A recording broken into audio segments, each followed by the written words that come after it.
मनुष्य के कोशिका में 46 क्रोमोसोम रहता है। CHR दे के पॉइंट दीजिएगा ना तो शॉर्ट में हो जाता है क्रोमोसोम।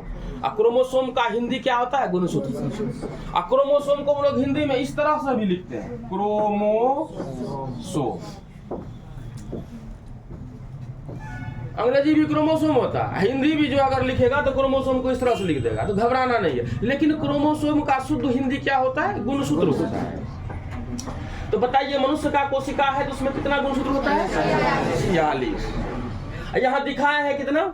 4। हाँ, 4 को हम सिर्फ समझाने के लिए दिखा रहे हैं, लेकिन होता कितना है मानव कोशिका में? 46 गुणसूत्र होता है, 23 जोड़ा होता है। यहाँ हम 4 दिखाए हैं। क्या जरूरी है कि बड़ा न्यूक्लियस बना के 46 को हम लिखे? लेकिन आप लोग को समझना है कि मनुष्य के एक कोशिका में कितना गुणसूत्र संख्या होता है? 46। अच्छा बताइए, ये यहाँ अगर 46 गुणसूत्र है, अब ये इस कोशिका से जो 2 नया कोशिका बना जिसको पुत्री कोशिका कर रहे हैं, इसमें बताइए गुणसूत्र संख्या कितनी है?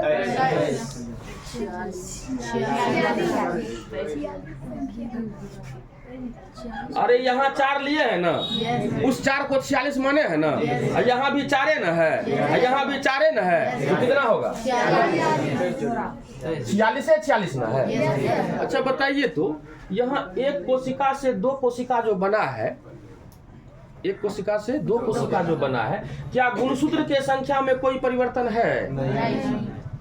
इसका मतलब गुणसूत्र की संख्या जो है, जितना जनक कोशिका में था उतना ही पुत्री कोशिका में भी दिख रहा है ना। इसलिए इस कोशिका विभाजन को कहते हैं समसूत्री कोशिका विभाजन। क्या कहते हैं? चूंकि गुणसूत्र का संख्या जितना जनक कोशिका में होता है उतना ही पुत्री कोशिका में। कोई दिक्कत? अब आइए, इस कोशिका विभाजन को क्या कहते हैं? समसूत्री कोशिका विभाजन। समसूत्री कोशिका विभाजन। फिर दोबारा हम लौट के आपको ये हमने बताएंगे, ठीक है ना। हम क्लास को अमीबा में द्विविखंडन पढ़ाने जा रहे थे, लेकिन ये जो है आपको जरूरत है, और कुछ बच्चा जो है बोला कि हम नहीं समझ रहे हैं, तो उस पर हम थोड़ा सा चर्चा कर रहे हैं। अब देखिए, हम लोग के कोशिका में कितना गुणसूत्र होता है? 46। अब 46 लिख दे तो कोई दिक्कत? समझ जाइएगा ना कि 46 गुणसूत्र होता है सेल में, जो कि मनुष्य का कोशिका है। अब होता क्या है, एक कोशिका से 2 कोशिका बनेगा, यहाँ देखिए, और इसमें हो जाएगा 23 गुणसूत्र। इसमें क्या कितना हो जाएगा? 23 गुणसूत्र। कितना होगा? 23। अच्छा बताइए, तो इसमें हम बताएं ना कि केंद्रक में जो विभाजन होता है वो कई अवस्था में पूर्ण होता है। आद्यावस्था, मध्यावस्था, पश्चावस्था, अंत्यावस्था। उसी तरह से अगर केंद्रक में विभाजन हो रहा है तो ठीक उसी तरह से जैसे ये समसूत्री कोशिका विभाजन में हुआ था, आद्यावस्था, मध्यावस्था, पश्चावस्था, अंत्यावस्था, 100 अवस्था इस केंद्रक के विभाजन में भी होगा। कोई दिक्कत है? तो सब विभाजन होगा, लेकिन ये जो 46 से 23 हुआ है, तो सबसे पहले कौन सा केंद्रक विभाजन जब प्रारंभ हुआ, सबसे पहले कौन शुरू हुआ? आद्यावस्था। तो ये जो हो रहा है 46 से 23 जो बन रहा है, इस तरह का जब कोशिका विभाजन होता है तो आद्यावस्था इसमें भी था। इसमें जो आद्यावस्था होता है वह भी तुमको जो है तनुसूत्रावस्था, युग्म सूत्रावस्था, स्थूल सूत्रावस्था, द्विसूत्रावस्था, गत्या या गतिज अवस्था। मतलब इसका जो आद्यावस्था होता है एक ही अवस्था होता है, इसका आद्यावस्था जो होता है वह जो है 5 अवस्था में फिर जो है बढ़ जाता है। तो अंतर हुआ ना, इसका आद्यावस्था 1 फेज, इसका आद्यावस्था 5 फेज में क्लियर होता है। तब जाकर के क्या होता है, ये 46 गुणसूत्र जो है केंद्रक में है ना, इसी से 2 कोशिका बना है, लेकिन इसमें आधा हो गया ना 23, इसमें।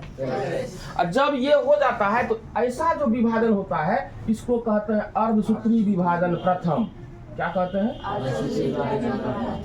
अर्धसूत्री विभाजन प्रथम। इसको अंग्रेजी में हम लोग कहते हैं मियोसिस फर्स्ट। Meiosis first. और जानते हैं ये समसूत्री विभाजन जो लिखे हैं इसको हम लोग अंग्रेजी में कहते हैं माइटोसिस। क्या कहते हैं? माइटोसिस। कोई दिक्कत?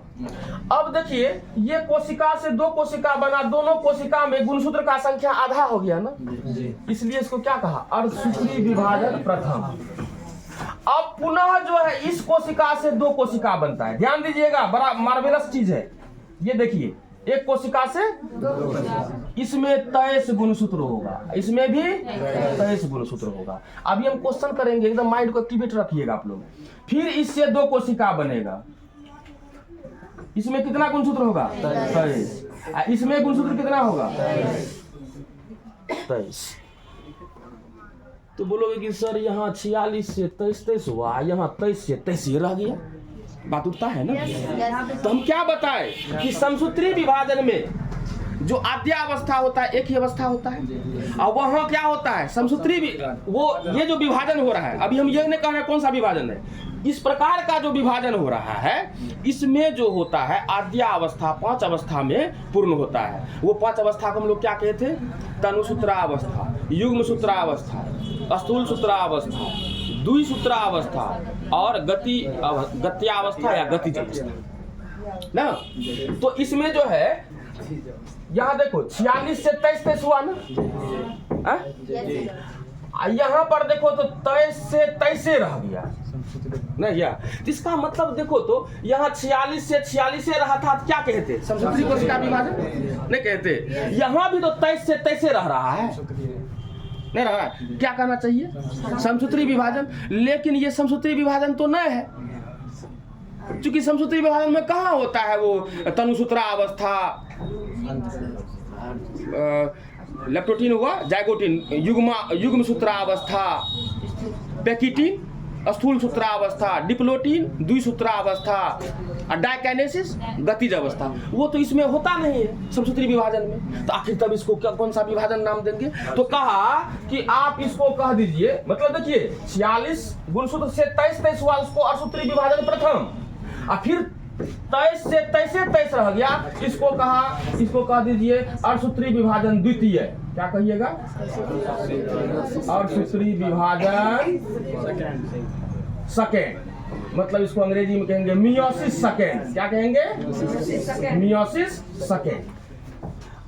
कोई दिक्कत। और आप ये जानिए, ये अर्धसूत्री विभाजन जो है, अर्धसूत्री विभाजन प्रथम जो है, सही में वो अर्धसूत्री विभाजन होता है।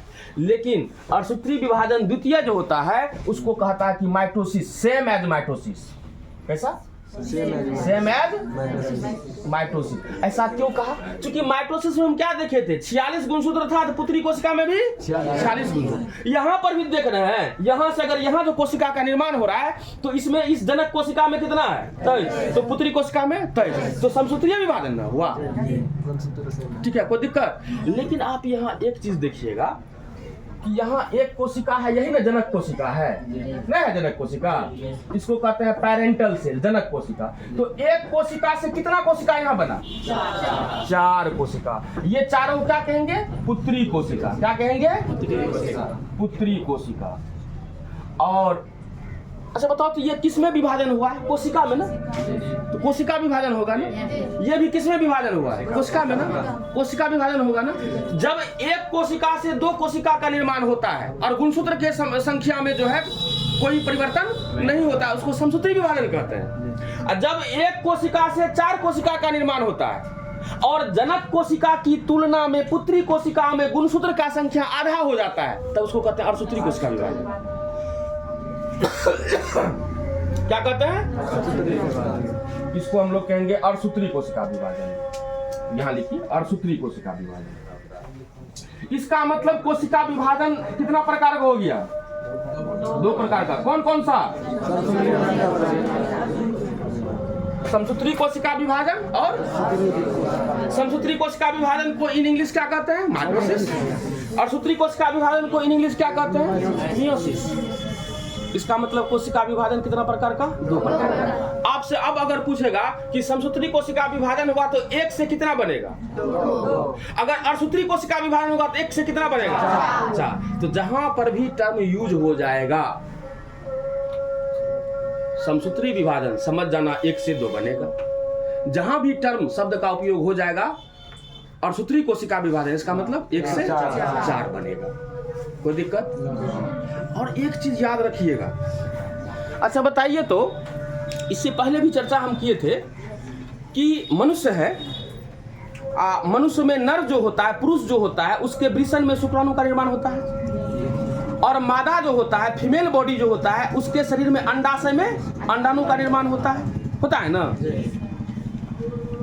तो युग्मक के निर्माण के समय जो है कोशिका में अर्धसूत्री कोशिका विभाजन ही होता है। क्या कहिएगा? युग्मक निर्माण के समय जो है कोशिका में कौन सा विभाजन होता है? अर्धसूत्री कोशिका विभाजन होता है। क्योंकि युग्मक निर्माण जो होगा, मान लो शुक्राणु का निर्माण हो रहा है, क्या हो रहा है? शुक्राणु का निर्माण हो रहा है। तो आप लोग आगे चल के मानव जनन जब पढ़ाएंगे तो उसमें दिखाएंगे कि किस प्रकार से एक बार में जो है एक कोशिका से 4 जो है शुक्राणु का निर्माण होता है।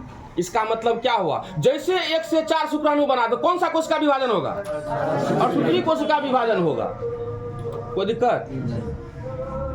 दिक्कत नहीं है यहाँ तक में? तो आप लोग ये समझ लिए ना कि ये समसूत्री कोशिका विभाजन क्या होता है और अर्धसूत्री कोशिका विभाजन क्या होता है। क्योंकि आप लोग को हम जो है विखंडन में परिभाषित करवाए थे। विखंडन का परिभाषा में क्या लिखे थे, एक बार पढ़िए आप लोग। विखंडन का परिभाषा में क्या लिखे थे?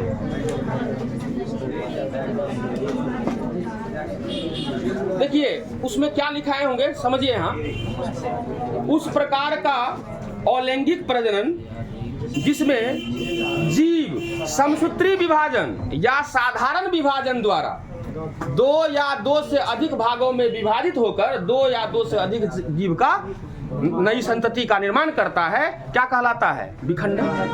उसी में परेशानी था आपको, अब क्लियर हो गया ना? अब भी डॉट है Bibi Kumari? Anyone have the dot? किसी के पास है डॉट इसमें? नहीं ना? समय है कि खत्म हुआ? देखो तो है ना? अच्छा है ना?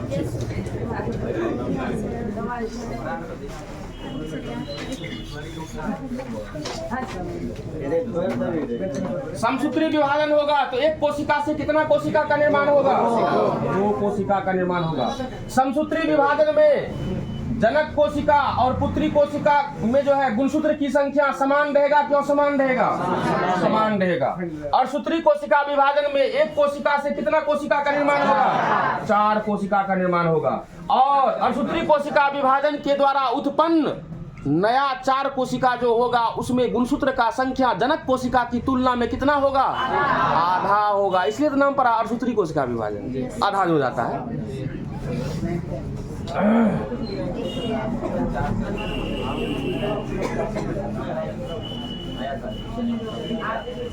अब आप लोग हेडिंग दीजिए, अमीबा में द्विविखंडन।